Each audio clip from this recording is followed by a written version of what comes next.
నిన్న వర్షాలకి పుష్కర కాలం మీద గండి పడడం జరిగింది. అలాగే దీనిపైన కూడా మెరక పెరిగిపోయి అక్కడ కూడా గండి పడేలాగా ఉంది పుష్కర కాలం.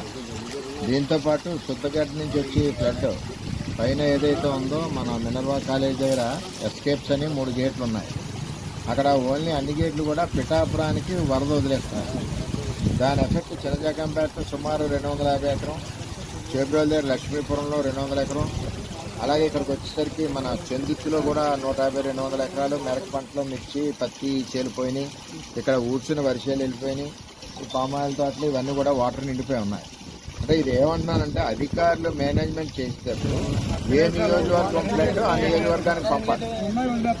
ఇలాగా డైవర్ట్ చేసేయడం వల్ల ఇబ్బంది వస్తుంది. దీని గురించే తెలుగుదేశం ప్రభుత్వం ఉన్నప్పుడు నేను ఏలేరు ఆధునీకరణ 2వ ఫేజ్ చేయాలని చెప్పి 156 కోట్లు నిధులు తెచ్చి శంకుస్థాపన చేసి పనులు ప్రారంభించిన దాన్ని జగన్మోహన్ రెడ్డి ఆపేయడం జరిగింది. చేత దీనివల్ల ఏంటంటే మొత్తం రైతాంగం అంతా కూడా తుఫాను వరదలు వచ్చినప్పుడు నష్టపోతున్నారు. పిఠాపురం నీరు లేక ఎండిపోతున్నారు. ఎండిపోకుండా ఉండాలని పురుషోత్తపట్నం తెచ్చాం. వరద వచ్చినప్పుడు ఇలా మునిగిపోకుండా ఉండాలని ఏలేరు పేస్ట్ తెచ్చాం. దాన్ని ఆపేశారు. నేను చంద్రబాబు నాయుడు గారిని ఒకటే జరిగాను. నాకు నష్టం జరిగినా సరే నా నియోజకవర్గ ప్రజలకి నేను పుట్టి పెరిగాను. అక్కడ పురుషోత్తపట్నం ఇవ్వాలి, ఏలేరు ఆధునీకరణ ఇవ్వాలని చెప్పి నేను అడిగాను. స్వయంగా మీటింగ్లో కూడా చెప్పాం. 2 ప్రాజెక్టులు ఇస్తా అన్నారు. అలాగే ఎలక్షన్లో కూడా పవన్ కళ్యాణ్ గారు నేను కూడా మాట ఇచ్చాను ఈ నియోజకవర్గ ప్రజలకి. ఈ 2వ ఫేజ్ మొదలెడతాం. దీనికి శాశ్వతమైన పరిష్కారం ఏంటంటే ఏలేరు పేస్టుని ఇమ్మీడియట్గా మొదలెట్టిన వెంటనే చేస్తాం. ఇది కూడా మొదలెడతాం.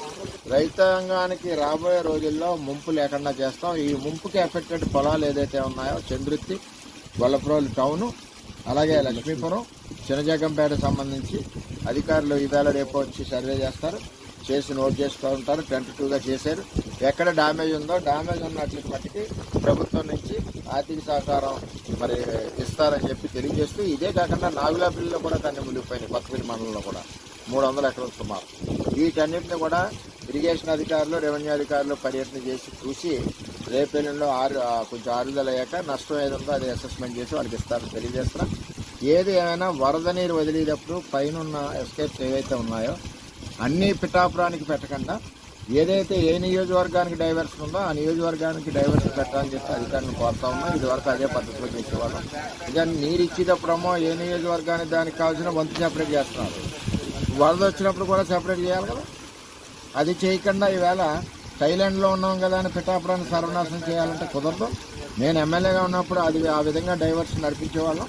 ఇప్పుడు ఆ విధానాన్ని ఇంప్లిమెంట్ చేయాలి తప్పితే ఒకే పిఠాపురానికే వరద వదలడం కుదరదని చెప్పి తెలియజేస్తూ ఏలేరు ఆధునీకరణ దీనికి శాశ్వత పరిష్కారం. అందుకనే నేను అప్పుడు శాంక్షన్ చేయించా.